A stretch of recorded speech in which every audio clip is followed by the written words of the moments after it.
If you've been consuming content and you've been on the internet, you're looking at social media, and you've been trying to figure out what business to start, you don't need to look any further. This is it. You can start a Skool community.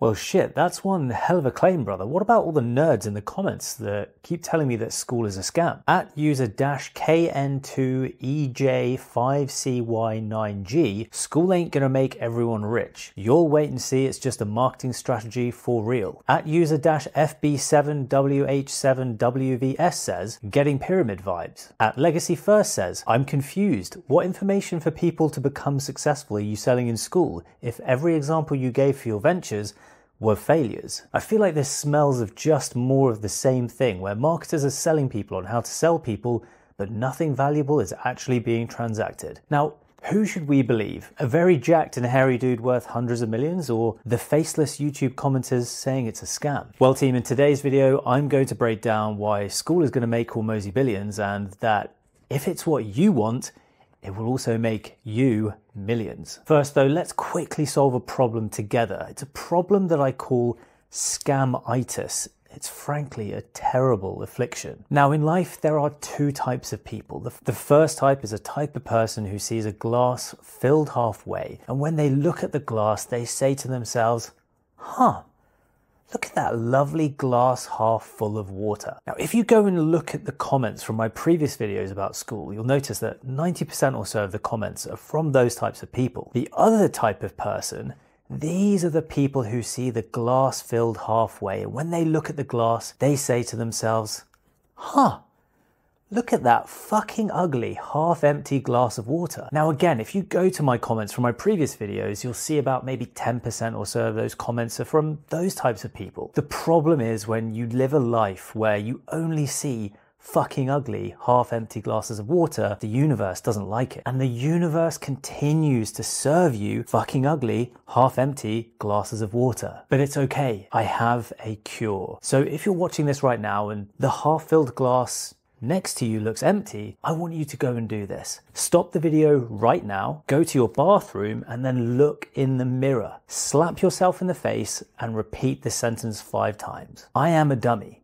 The glass was half full. Once you've done that, come back to this video, and if you're cured, I'd like you to thank me by hitting the like button and subscribing to my channel. If you've seen my other videos, you'll remember that the opportunity with Skool is based around 3 main areas. Number 1, the rise of the creator economy. Number 2, the crumbling of the traditional education system. And number 3, the boom in micro-education businesses and community-based marketing. At its core, the opportunity that Hormozi is claiming is based around one thing: education. Now this one's specifically for @Legacy First, our previous commenter. Now there are only really 3 things that actually have value in the world. 1, time.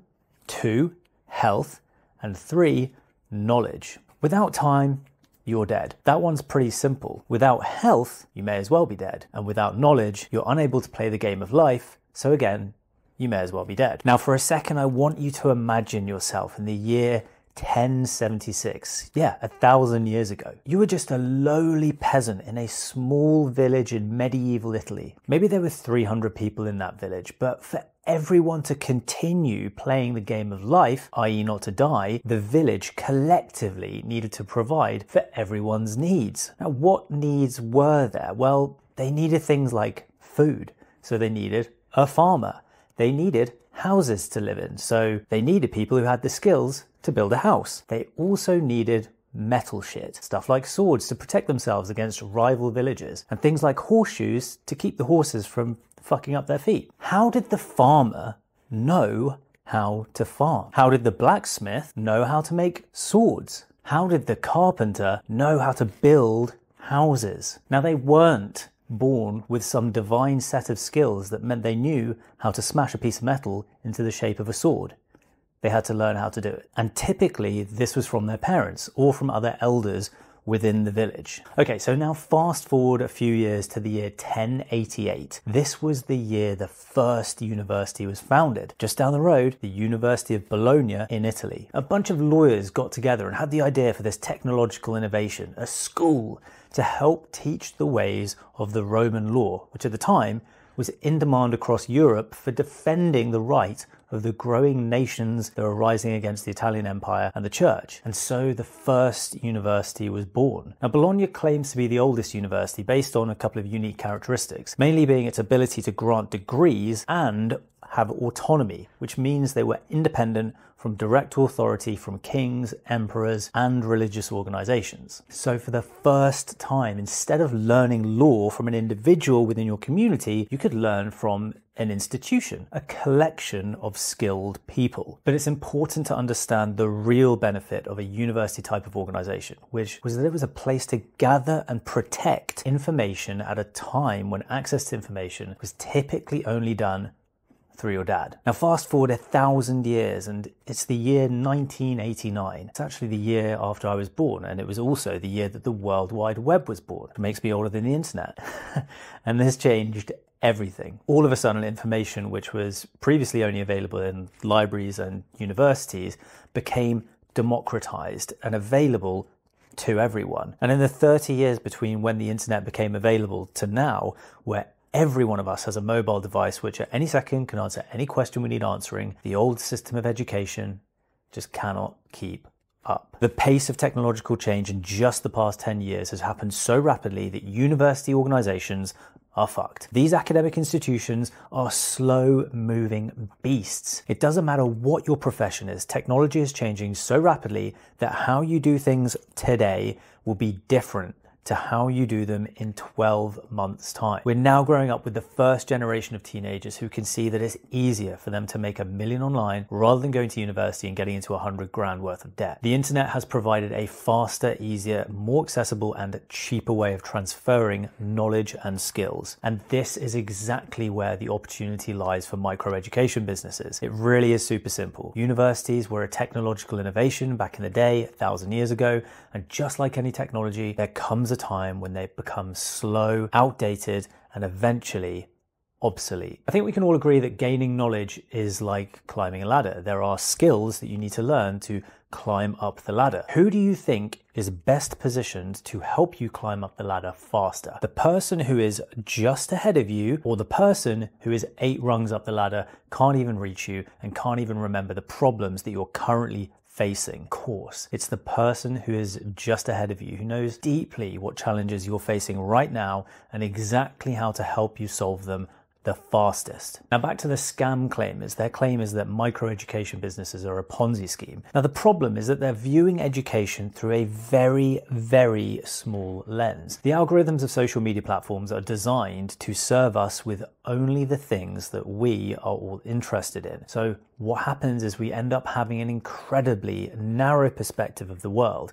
We fail to see all of the other millions of other interests, passions, professions, and skills that are out there. And that is what the opportunity was all about. It's not about online marketing, business, and the guru space. It's about Sally, who recently fell in love with looking after her garden now that she's retired, but frankly, doesn't know how to best look after her poppies compared to her petunias. Or Johnny, who just bought a dog for the first time, but shit, doesn't have a clue what the best way to raise a puppy is, and he's desperate for some tips whilst little Rocky pisses all over his brand new carpets. Or how about Pedro, who's sick of getting bullied at school and is desperate to learn how to defend himself next time he's pinned up against a wall in his playground? You think his teachers are going to help him? Fuck no. How do I know that? Because they sure as shit weren't there when I was getting pinned up against a wall when I was 13. So what if Pedro starts consuming content about how to defend himself, build up his self-confidence, how to train at the gym, get stronger, and become a confident young man? Well, that's what Hamza did with his YouTube channel and his Skool community. He started creating content about his journey from being a trapped teenager into becoming a confident and capable young man through self-mastery. And you may be thinking, well, it's all well and good for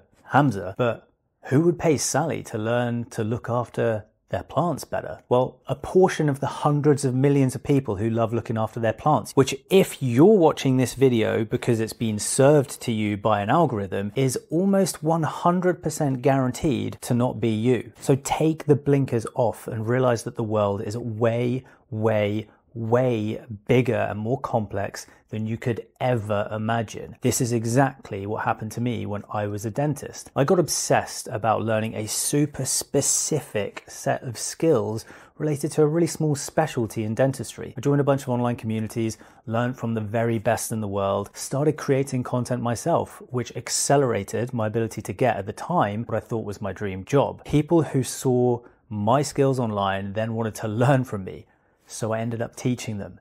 That is life, and that is what Skool is there for. It is purely an online location to share knowledge and skills on anything. The problem that Skool is solving is that when I joined that online community called Dental Town back 10 years ago, the owners of the site had to build a custom platform from scratch. Not only that, having to pay for ongoing software engineering and maintenance costs to keep the thing going. This probably racked up into the tens, if not hundreds of thousands of dollars. This is exactly why Hormozi and Sam Ovens are going to become billionaires with Skool, because instead of having to build a custom community platform for tens of thousands of dollars, we can now get one for $100 a month. Because these guys are so high up the ladder, they are able to see all of the possibilities of microeducation businesses. They're not just stuck in a narrow lensed view of the world where everything looks like a glass half empty. The truth is, they already knew how big this opportunity is. Their main competitors that they are going to be battling for market share with are Discord, Reddit, and Facebook groups. All of those companies are way ahead of them. Obviously, Facebook is way out ahead, but Reddit and Discord are both currently valued at around $15 billion each, with expectations that both of them are going to IPO within the next year or two. Now, let me remind you that the creator economy market is forecast by Goldman Sachs to double in size to 500 billion within just the next 3 years. So yeah, this is 100% going to turn Hormozi and Ovens into billionaires within the next 5 years. Their success is dependent on your success, but importantly, depending on more people deciding to build their piece of the pie. For example, last year I interviewed Dakota Robertson on my podcast, The Summit Club. He has a microeducation business helping people learn how to monetize the skill of copywriting, a skill that has allowed him to escape his 80-hour per week job as an electrician and build a 50K per month business in his early 20s. He helps people just a few steps behind him. Same with creators like Dan Koh, who I understand made around 3 million last year from his suite of digital products, or Tom Noski, who makes over 100K a month teaching videographers and photographers how to build their own creator businesses. I spent 2 years building communities on Discord with my social media marketing agency, so I've seen the power of micro-education communities myself. Hormozi is right. This is the lowest barrier of entry for you to start a business in 2024, but the key thing is that you start now. We are on a fast march now towards AI really changing most things that we're familiar with, and companies are on a mission to automate their businesses so that they can wipe out a massive line from their capital expenditure. It's just math. If you are not building your personal brand and learning how to monetize your skills, you are playing a game that may well end up you losing big time in the next 10 years. But the good news, it's still early-ish. Now, many of you will be watching and maybe wanting to start something, but don't know where to start, or might already have started to grow your own Skool community and build your own microeducation business. Well, I'm stoked to announce that I have just opened the doors to CreatorLaunch University, our free private Skool community. This channel is going to be dedicated this year to helping you build your own microeducation business. But if you want to speed up your journey, then click the link below to join our free group. I've also got a gift for you. If you haven't already got your copy of the free creator operating system Notion dashboard that I use to manage my business day to day, then go get it in the link in the description. And if you are trying to figure out what to build your business around, there are a set of exercises that will help you uncover your true mission and help you plan out your next steps. So go grab it for free. I spent 7 years at university. I was still paying back student loan debt 7 years after I left. But when I invested 9K in a mentor last year, I made that investment back within weeks. Weird, right? Well, turns out investing in a mentor or coach is the ultimate cheat code. When I interviewed 12 of the biggest creators in the world last year, they all said the same thing, that their